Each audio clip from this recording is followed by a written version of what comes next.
there's never been a time in history where sports hasn't been used as a vehicle to express social change. Nick, thank you taking the time today, coming on to talk about some really important issues right now. I think our country's kind of at an inflection point. And while it's great to see a lot of people speaking out right now, I think one thing that's really impressed us is you've really been a big voice on a lot of these issues. Going back to some time, and I think that it's really great to hear you speaking out about what's going on in this country. Yeah, I think that as you can see across the country, a lot of athletes are realizing kind of the power of their voice and the power of their platform, especially in college. I think that's probably going to be one of the bigger things that comes out of this is especially Black college athletes figuring out like what the type of power they have and the type of influence they can have not only in their schools but across their countries. So I think that just for me, I try not to talk that much. I just try to pick my spots when I say something I want it to be important. So I'm glad I've had the opportunity to speak a little bit, and that it can impact some people. Yeah, absolutely. So, obviously the reason we're here today is, yesterday you put out a really powerful article that you wrote for Mid-Major Madness, an SB Nation blog, obviously on mid-major college basketball. And I definitely want to get into that. You wrote some really incredible, moving, powerful stuff. It's really unique to hear your insight for Richmond fans, how our school has such a unique history with segregation and racial relations, and even today. But, first, as we've said, for a lot of people, the horrific murder of George Floyd was what brought this to light. For maybe less, but still a lot of people, it was the Ahmaud Arbery killing. But, that goes back to February. But we on our own campus had our own run-in with this very personally back in January. In January, a few days before you guys were playing Dayton, number 7 team in the country at the time, probably the biggest home game, Richmond's had in a long time. It's a top 10 matchup on our home court. You guys are having a breakout year. And a few days before that, racial slurs are written across a Black student's dorm door on campus. And, obviously students came to that game following that. I think it was maybe a day or two after these incidents happened. And they sit in the student section. Everyone's dressed in black. They're holding up signs protesting. They silently hold the signs up during the anthem. At halftime, they do chants. And then I think most of them left at halftime. I just wanted to start off. Obviously, you spoke out on that after the game, but, whether it was during the game at halftime, whether it was after the game before the press conference, was there any talk between, you and the other players or you and the coaches on, what was going on in the stands? I'm sure during the game you're really trying to lock in on how you play, but is there any conversation on how you were going to handle that with the press or just anything about it at the time? No, I think most of us, we weren't really aware that the protests were going to happen. During the game, we knew what had happened on the campus. We didn't really know what the student reaction was going to be. Obviously, like you said, it was a huge game and all that stuff. So I think that a lot of us were really focused on the game. But I know personally, I like to make sure that I was thinking about that, like especially before the game and a little bit after the game, like what was the right thing to say, how to like support them and make sure that like their message was received and like that wasn't lost in the game. So I was thinking about it a lot, probably during the game a little bit too, but there was really no talk about what we were going to say. I think a lot of us, when we walked out to go to the pregame shoot around and stuff, I think we expected a lot of students to be there. But when we saw a group of students protesting, I think our thoughts kind of shifted to, wow, this is a big deal. So I just wanted to make sure that we were represented well, and that somebody said something. Yeah, definitely. I think so. I want to run through kind of a couple of things, but first, right after the game, obviously, you in the post game press conference speak out on the protest. You voice your support for it, and I just want to go through a couple of things you said, and why I think it was kind of really important what went on in that game for a lot of reasons. You said, "I think some things are more important than basketball." I think this was on January 25th, by the way. I think some things are more important than basketball. I think sometimes people don't want to intersect sports and social activities, but I don't think you can do that. And then what really spoke to me was, this is just a game. We have to play on Tuesday again at VCU. We move on. Whoever's door that slur got written on, that's going to be with them for the rest of their life. And I think, a lot of the critiques of these protests and these things, it always comes back to everyone's like, well, freedom of speech, you can say what you want, but not in my space. Don't, a sports is my escape. I paid money, for these tickets. And, like you said, well, you know what, that student pays money to go to Richmond. They pay tuition, they pay room and board. Okay, fine. If you want to make the argument freedom of speech for hate speech, even, okay, fine, do that, but don't do it at my school where I'm paying money to go. It's such a flawed logic. So I Yeah. think, if you want to speak a little bit about that and why, we can't really separate sports and social justice or injustice. Yeah, I think that people that try to remove that try to use sports as like a valid reason to like escape from like the real world, like I don't think they have a good sense of like history. I don't think there's never been a time in history where sports hasn't been used as a vehicle to express social change. You can go all the way back to the Olympics with Jesse Owens. Like Hitler used that as like a platform to show like white supremacy and like just goes back as far as history. Like so, there's really no time where sports hasn't been used as a vehicle. I think that people, and this goes a little bit into kind of the issues that people take with the movement. I think that just generally throughout history, when I think Black people ask for things, people get a little bit anxious. I think that's why the Black Lives Matter movement has kind of become this talking point, because I think people are hearing the word Black so much, and they're getting and people in the country are getting so anxious about hearing it all the time, and they don't want to talk about it. So when it's getting to their spaces and about sports, they're getting frustrated that they have to talk about it all the time. But like realistically, like like I said, like oftentimes our biggest social gatherings are for sports. The biggest times where people can make messages are for sports. Mm. And so why wouldn't you want to use that platform to do something that's actually going to be beneficial? Like I don't think anybody remembers the score of the Dayton game. I don't think any of the students remember it. I played and I don't think even I remember the score. I remember obviously I was in the game and I remember what happened, but like that was over with. That's not a point in the season I'm gonna remember most. I think, like I said, that guy, that student who had that written, like that's something that you never forget. Like we all have things in our life that we never forget, and that's gonna be something that he's never gonna forget. Like his life is now completely different because that happened to him. So like, how selfish and irresponsible are we if we're just gonna look at sports as a place where we can just let people forget about the real things that are happening in their life? Like I think it's again irresponsible, and I think it's lazy for people to say that sports is just this place where people can just remove themselves from reality. Like it's never been the case, and that will never be the case. I think that people just need to get used to people understanding, especially in college, where a lot of these guys are being exploited and their talents are being taken advantage, and they're being underrepresented, or they're overrepresented on their sports teams but underrepresented on campus. Like people are realizing that like that stuff is not going to be able to fly, and people have power that they weren't aware they have. So I don't think if you're just expecting sports to just be this place where everything is all fine and dandy and it's rainbows, like that's not how it's going to be, and I don't think that's how it should be.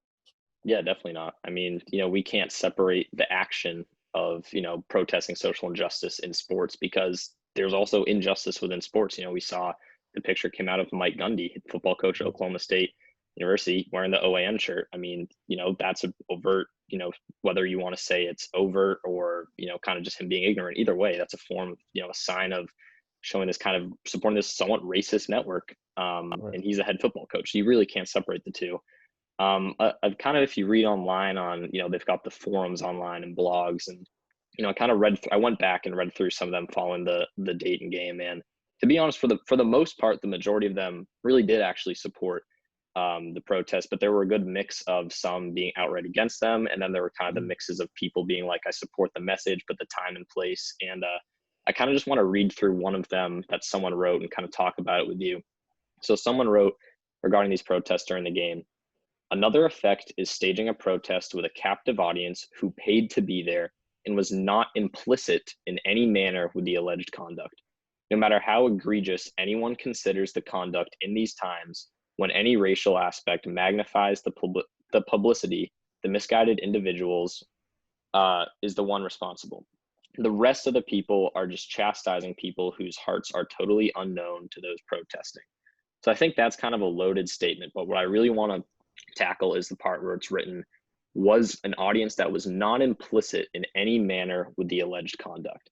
And I think that's a big key, because a big thing going on right now is the idea of being non-racist and being anti-racist. And these are Mhm. two really, really different things. And, the way I think about it is, listen, it's great if we can turn all the racist, that blatant racist, non-racist. But in reality, if you have a person flying a Confederate flag, preaching white supremacy, we're probably not going to make those people suddenly become best friends of the Black community.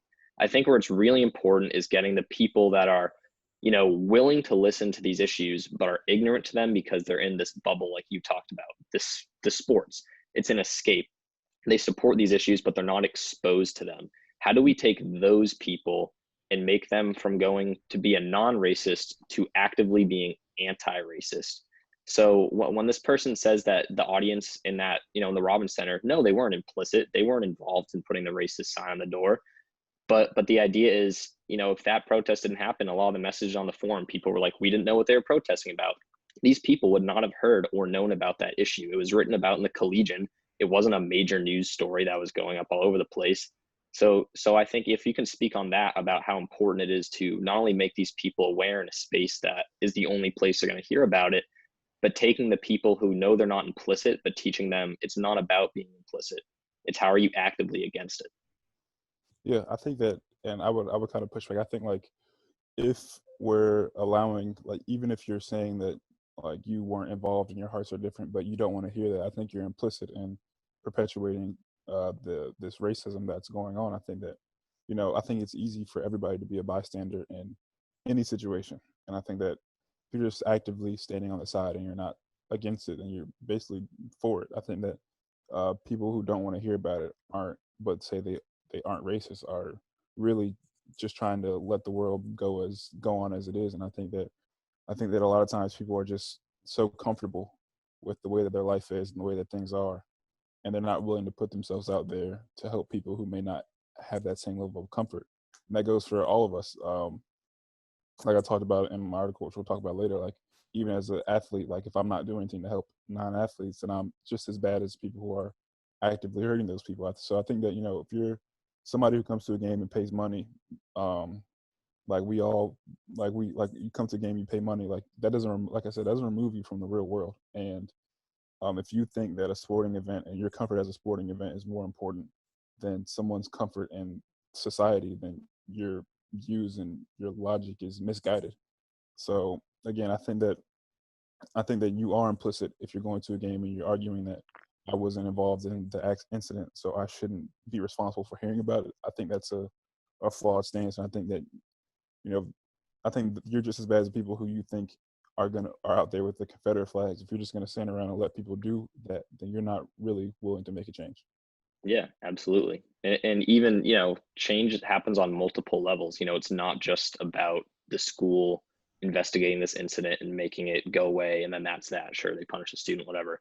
Because that was one of kind of the criticisms as I was reading through and looking online through the forums was that, I don't understand the protest. The university identified the issue, they're acting on it, they're investigating, and, they're taking the proper actions. What is there to protest about? And I think, it's the protest is more than just getting that student, whoever it was, punished. It's a symbol of solidarity. It's showing that not only are we going to take action on this, but we as a student body collectively, we don't condone this behavior. We're against it.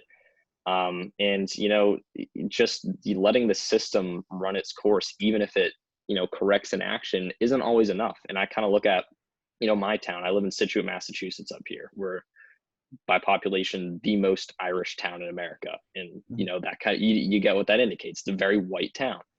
And a few years ago, I went to a different school, but at Situate High School there was a hockey player, and he put out online, I don't know if it was on SoundCloud or whatnot, but basically made a rap song about several individuals at the school.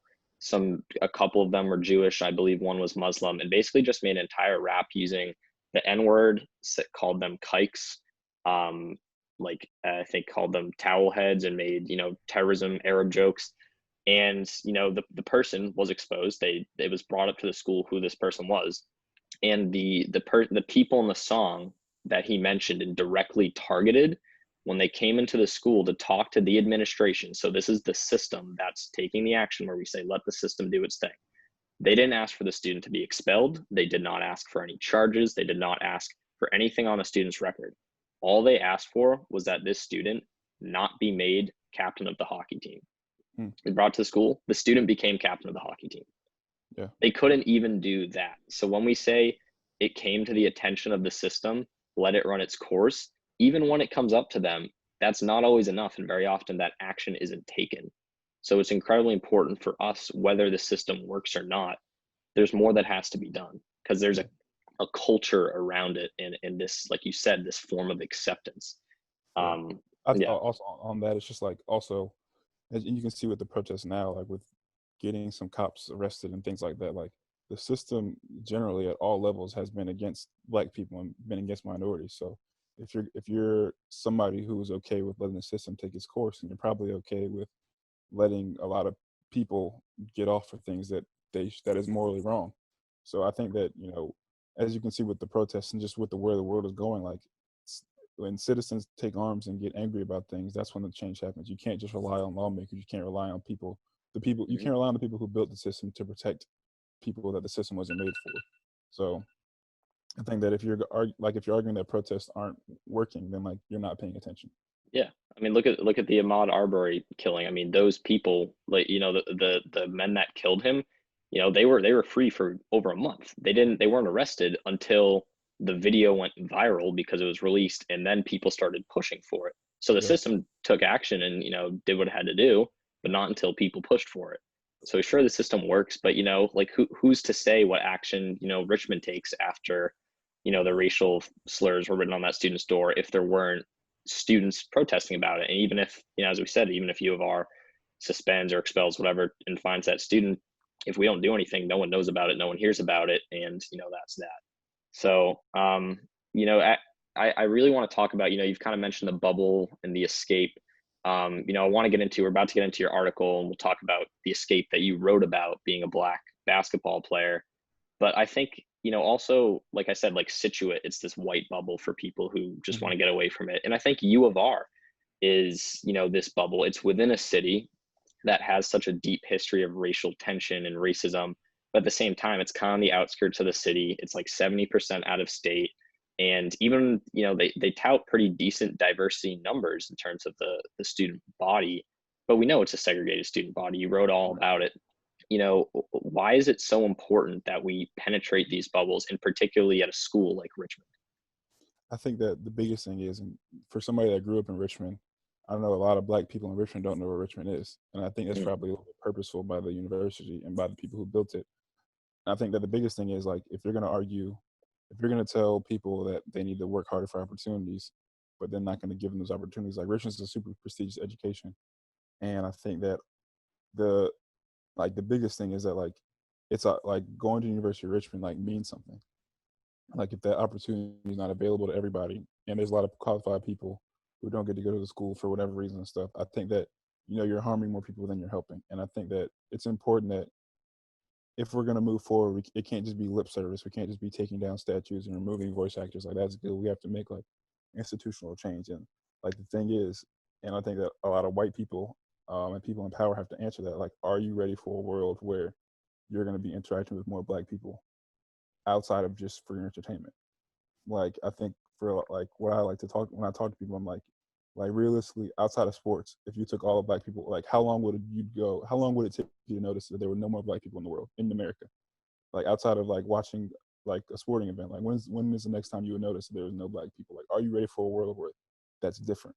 Are you ready for a world in where you go to class and it's 40% black, not even 50, like 40% black or 40% minority? Like, are you actually prepared for that? Like, it's easy to go to a protest, it's easy to post a picture, but like, are you actually going to be prepared when you get accepted to the University of Richmond and you go into a class and there's 20 people and 8 of them are from another country? Like, is that actually what you want? Like, what you say you want, is that actually what you want? I think that's the thing that we're going to have to answer, not only as a school but as a country. Like when we start looking at hiring people and putting people in power, like, are you actually prepared to not only put your money where your mouth is, but your actions where your mouth is? Like, do you want to go, like, as a white person, do you want to go into a workroom where you're covering a sporting event and half the newsroom is black? Like, is that actually what you want? Like, again, are you willing to go to a classroom or go to university and you walk around and you see more minorities? Is that actually what you want? And I think that's a question that a lot of people are going to ask, and that's my biggest concern. Is like,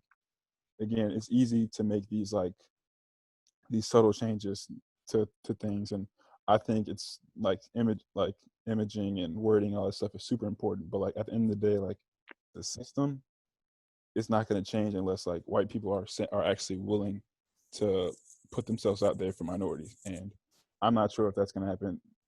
I'm not confident that's going to happen, because what reason do they have to give up their power? Like, what reason do they have other than the consumption of sports or entertainment to be involved with black people?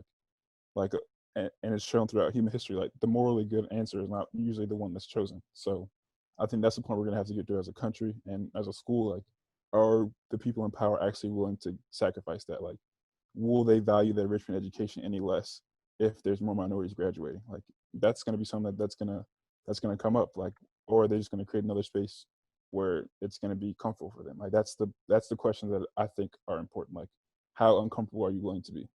Yeah, absolutely. I think, like you said, it's posting a picture is important, speaking out is important, but breaking that comfort level, like, a lot of it, like we said, it's not overt racism as a white guy saying, I don't like black people, I don't want to be around them. But there's that comfort factor, like you said, you look at a fraternity, I don't know of really fraternities having some kind of policy where they don't allow black members to come into their brotherhood, but it's a comfort thing, right? Like if you're from a New England prep school and you've had all white friends your entire life, and then you come associate with the same people at the school, you're not saying I don't want to hang out with black people, but you're naturally more comfortable with white people, and then you end up in a fraternity with all white people. So it's not overt racism, but it's, as you said, it's, are you willing to step out of your comfort zone, out of your boundaries to expose yourself to these people? I think is probably one of the most important things. But to move along into your article, you open up with, first of all, you open up with, as a black man who is also a college basketball player, in italics. I think that's a really important, thing for people saying that, you guys are athletes, stick to sports, all that stuff. Obviously, you're more than an athlete. There's a lot more stuff, the LeBron James message. So I think, do you find that, you spoke a little earlier, but as a college athlete particular, is there any kind of, whether it's more or less or just different pressure on you to either speak up or not to speak up relative to a professional athlete? I think it's kind of like twofold, because on one hand, like we're not getting any like compensation on the level that athletes are, that professional athletes are, to like play. So like you can make an argument that maybe like the average NBA player has more to lose for speaking out than I do, because like he might lose sponsorships and revenue and all that stuff. But at the same time, like people argue like the value of education, and like I think that, and like what I was saying, like there's a comfort level of being a college athlete, in that like for me, like I'm on full scholarship, like I don't have to pay for anything. Like everybody knows who I am. I'm accepted. I'm the local kid, all that stuff. And it's like it's. I think the thing about like as a athlete on college campus, like one of the things they tell you when you go to Richmond, like when that you get recruited to Richmond and you have family and friends telling you like you're gonna make connections that last a lifetime. You don't want to do anything to like mess that up, and you don't want to do anything to make the people that could help you down the line make them uncomfortable. And I think that's the line you have to straddle, is that like at the end of the day, like they're only fans of you because you're on their basketball team. Like they might not be fans of you if you were just a normal student. And I think that's proven just by how the black students on campus feel. And I think that it's our responsibility as black athletes to like speak up, especially at these predominantly white institutions where these students of color aren't feeling taken care of and aren't feeling protected the same way that we are. We have a responsibility as people that can make change. Like, 'cause at the end of the day, like maybe one or two fans are going to stop coming to the games because they feel like we're too political. But like for the most part, like people love their school, they're still going to come watch us play. I think we have a responsibility to make sure that like we're doing things to make things better for other people that look like us. Yeah, I think that's really interesting how you point that out as, a responsibility you feel as a black athlete on campus with the different privileges and things you have versus a non-black athlete, just a black student on campus. And I think you opened up really candidly in your article about that, how about you called it your silences and your failures that you've had because you have this escape as a black basketball player, and that kind of why you feel a need to speak up. And particularly even as an athlete, though, you even noted that it was different for you as a black basketball player, even versus a black football player.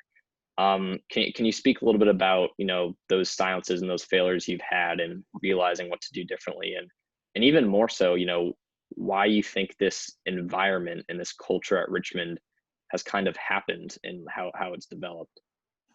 Yeah, I think that like when you come to campus, like I think everybody's looking for groups to be a part of and stuff, and like I can't even imagine how it is for students of color coming into campus where there's not really many spaces, especially at Richmond for those students. And then so like for me, I think immediately like you're immediately removed from that because you have a group of friends already. You have a group of 15 guys that are yeah. You come in with a group of friends, and like for me, the first thing that I noticed, and it's just like how much people like want to hang out with you guys. Like you don't have to worry about like ever being alone on campus in like a way that like other students, even the normal freshman student on campus, has to worry about. Like I didn't have to worry about that. Like everywhere I went, like I was usually with a group of three guys. Like the weekends were always fun, all that stuff. And like I said, I think Richmond's especially unique because like basketball is the most popular sport. Like at other schools, it might be football, but for us, it's basketball. And because it's such a small group, we're more accessible. Like everybody knows who all the players are and all that stuff. So it's not like there's any mystery. And it's Yep, a and small it's a small campus. school. Yeah, it's a small campus as is. So like I think it's easy to go to where like you think you're gonna have the most fun and where you think is most popular because it's comfortable and there's not a lot of black students on campus as is and not a lot of minorities as is. So when you're going on when you have a weekend, you're not gonna go to the black party. You're gonna go to where you think you're gonna have the most fun and where there's more people and where everybody's talking to you and all that stuff. And you play a game and everybody cheers you on. And the first thing everybody wants to do is find out where you guys are going after the game and all that stuff. And I think that I don't know if it's necessarily like a university flaw. I think that's just how like society is. Uh, like like we're like I said, we're like a form of entertainment that's not threatening. Like I think that oftentimes we might even perpetuate a lot of stereotypes that like white people would have about black people, but because we're athletes and because people view us as entertainment, we get away with it. And I think that it's hard because you don't want to lose touch of who you are, but at the same time, like it's so easy because you're like these people are literally trying to hang out with you all the time. You get invited to these alums houses and these people are coming to you when they see you in the streets and it's just like well all these white people love you and like it's just easy. It's easy to just fall into that. Yeah, yeah, definitely. And I think, like you wrote about in your article, the story of, you guys, I think you were at a Darty and how you guys got in, but then you heard, the brother was kind of calling behind you, don't let the football players in, but they're already white football players in because Right. they're not running. And I've heard, I have a couple of friends on the football team. I've probably heard 7 stories of the exact same thing happening. Like this stuff really goes on. I think, like you talked about that escape because you're on the basketball team, you could kind of ignore a lot of these things.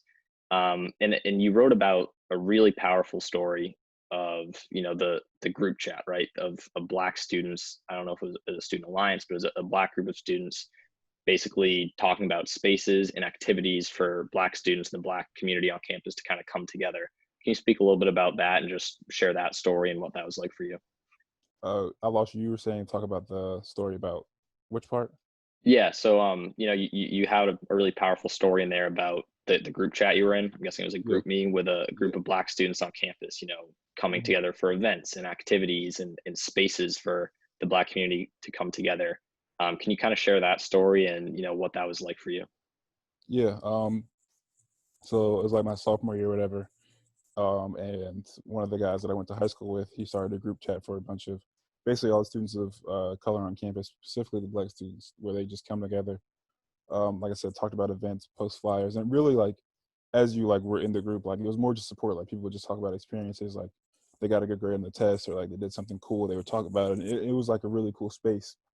And I think that like again, like as I said, like I don't really like to have a lot of things going on my phone. Like I don't really like to have any notifications up or anything. In the group chat, like it was going off all the time because people had a lot of news to share, especially early in the semester.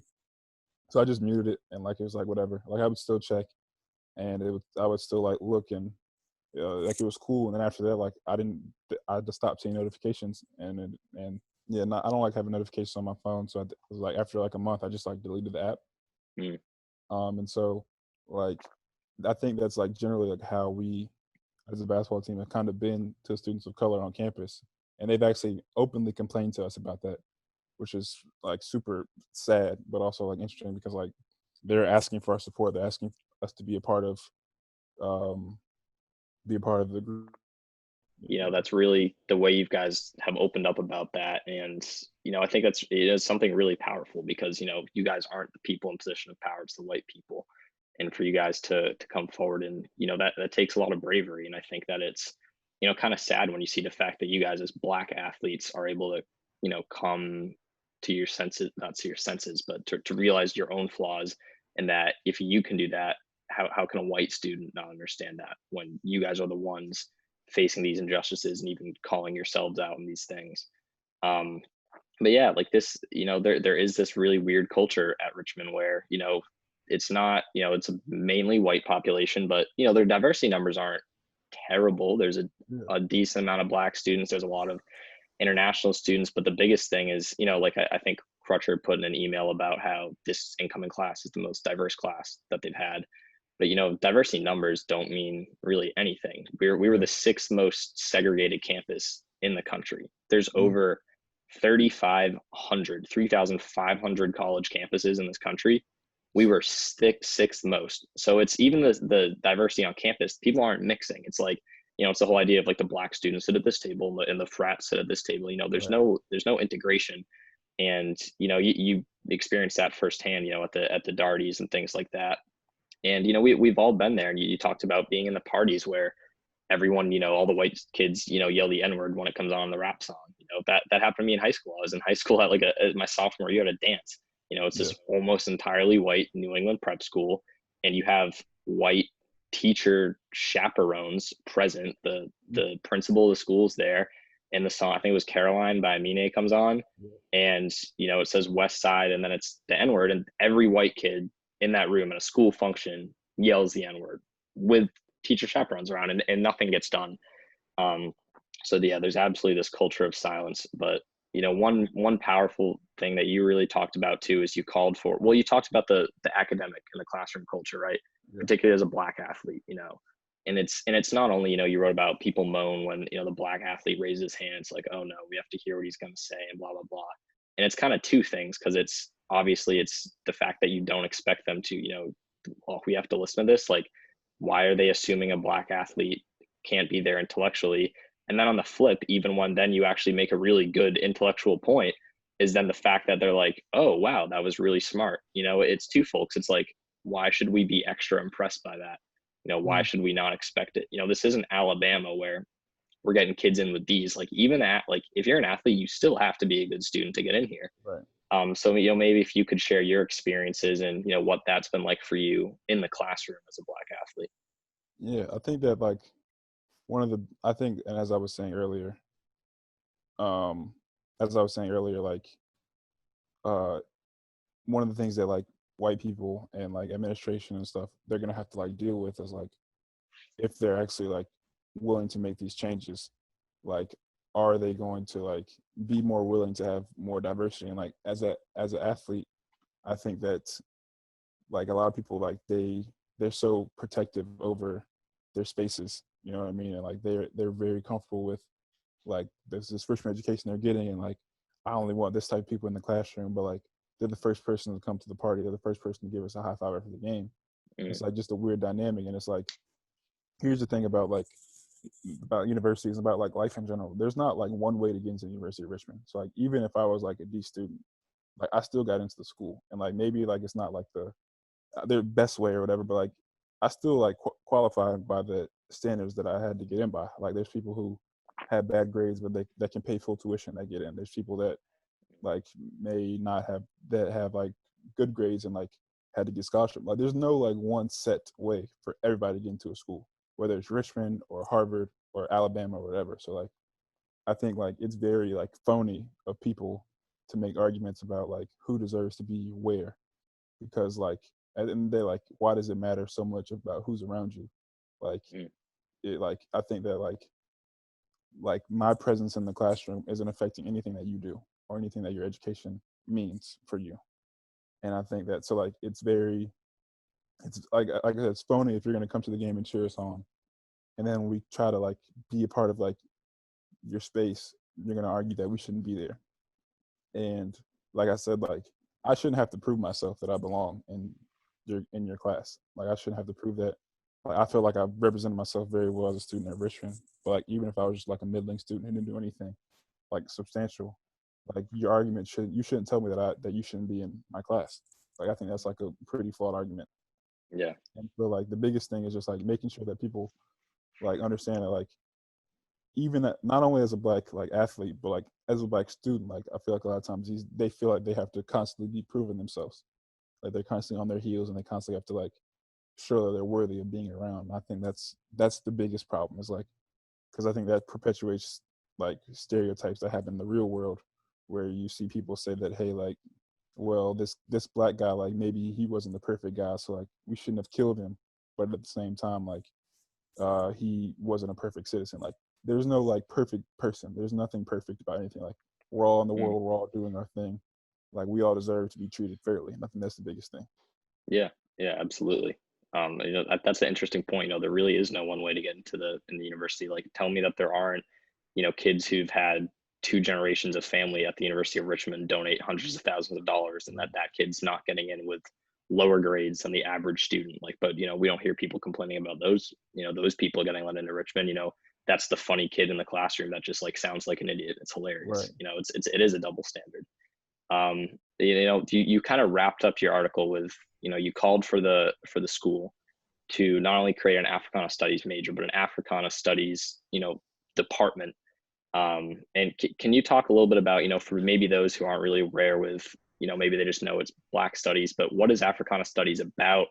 Why is that such an important thing to have on campus for both Black and white students? And also maybe you can add into, is this a thing that the most other universities have a department or a major like this? Yeah. I think Africana studies just like talking about like just like black people and like some of the things that they've gone through in the country and the world and like trying to just like promote more of their stories. And I think that is important. Like one of the first things I asked when I got to Richmond is where is the African American Studies program? Where is the Africana Studies program? And we don't have it. Now, Mm, I'm not sure about the numbers about the country, but I'm pretty sure that like a lot of countries at least have a space where black people feel like they can go and like learn about themselves.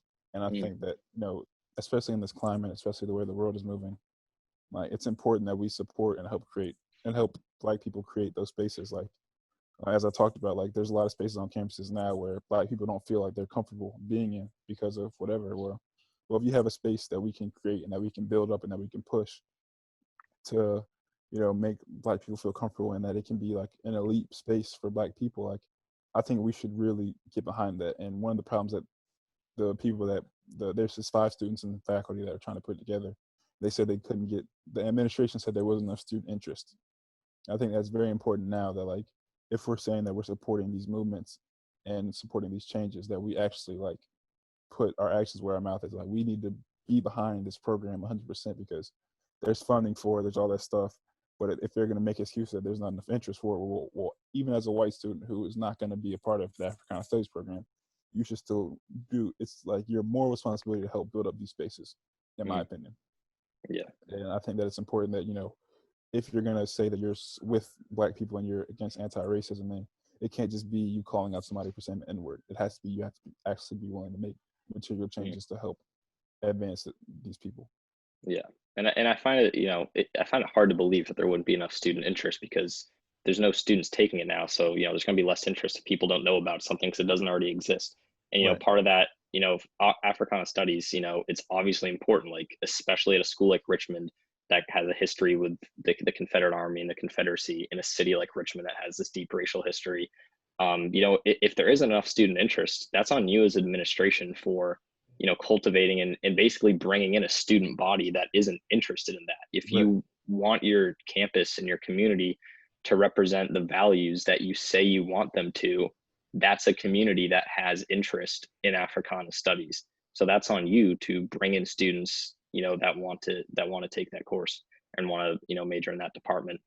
Yeah. Um, going along with that, the history at Richmond, we've seen obviously the turmoil on Monument Avenue, particularly with the Lee Monument. Where across the country, Confederate flags are coming down at state capitals. Monuments like these are coming down, and I find it interesting that right on our campus, not only in our city but right on our campus, we have several buildings, but one prominently, named after a former slave owner, Ryland Hall. It's been there forever.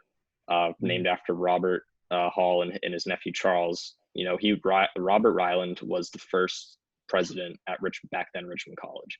Right. He was a former slave owner. He was part of the Confederacy, and he was a pastor at the first African church in Richmond. So back then in the '60s, it was a church that basically allowed slaves and freed Black men to come and preach. It was the only church in town they could do it at.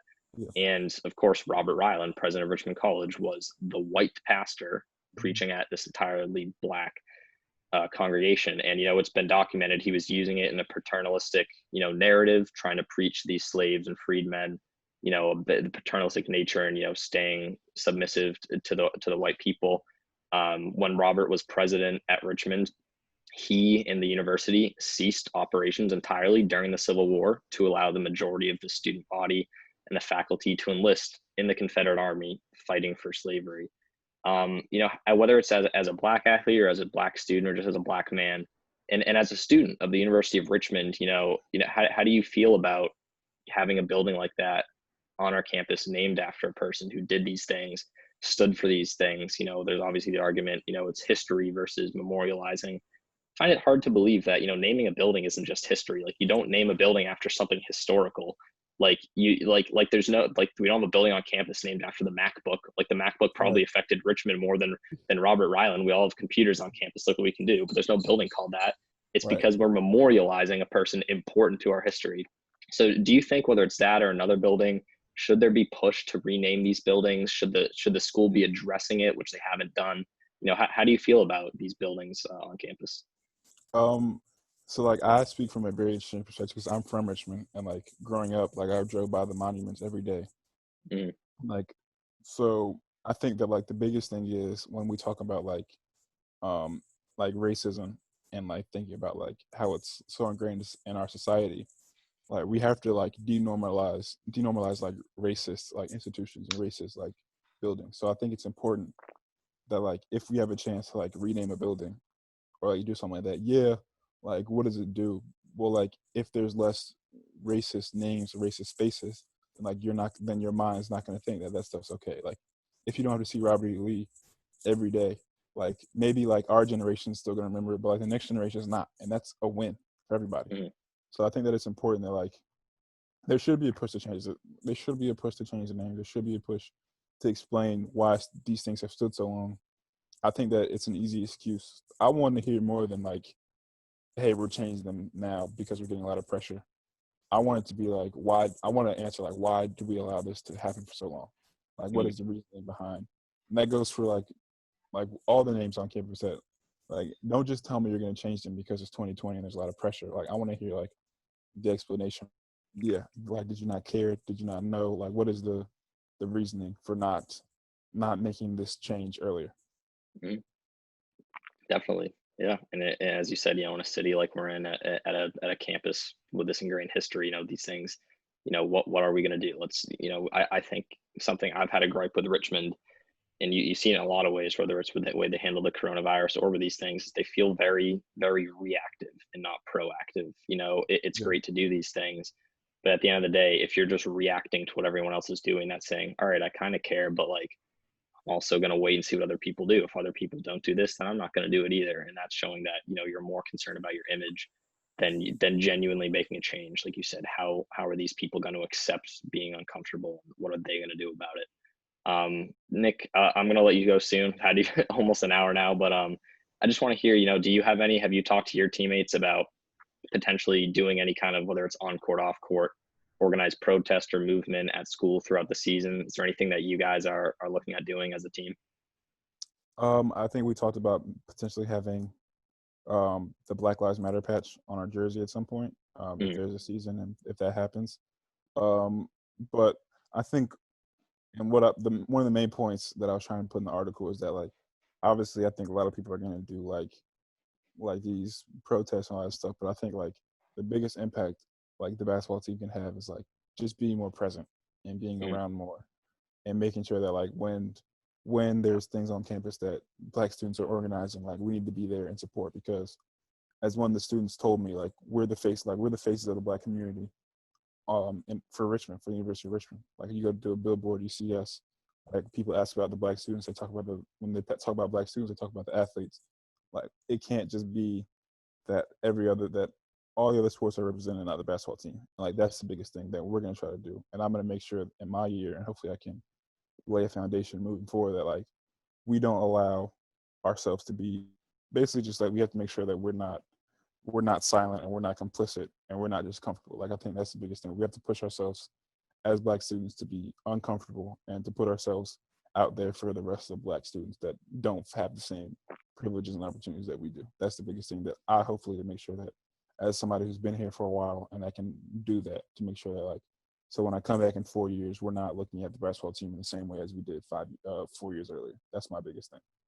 Definitely. Yeah, Nick, I think both with, after the Dayton game and this article, I think it's really been incredible the way, especially as a leader both on campus and in the city, being a Richmond guy, the way you've taken this initiative to step out and not only speak on these issues, but admit and accept your own mistakes and your own failures and whether it's ignorances. I think that can almost do more. It lets people empathize with them. Like you said, no one's perfect, but what can I do now going forward? Thank you for sitting down with me. It was incredible to have this conversation. And I hope, for anyone who hasn't read it yet, go check out Nick's article, midmajormadness.com. Really incredible stuff. I hope this conversation continues forward and we can do more on it back on campus this fall. Yeah, for sure.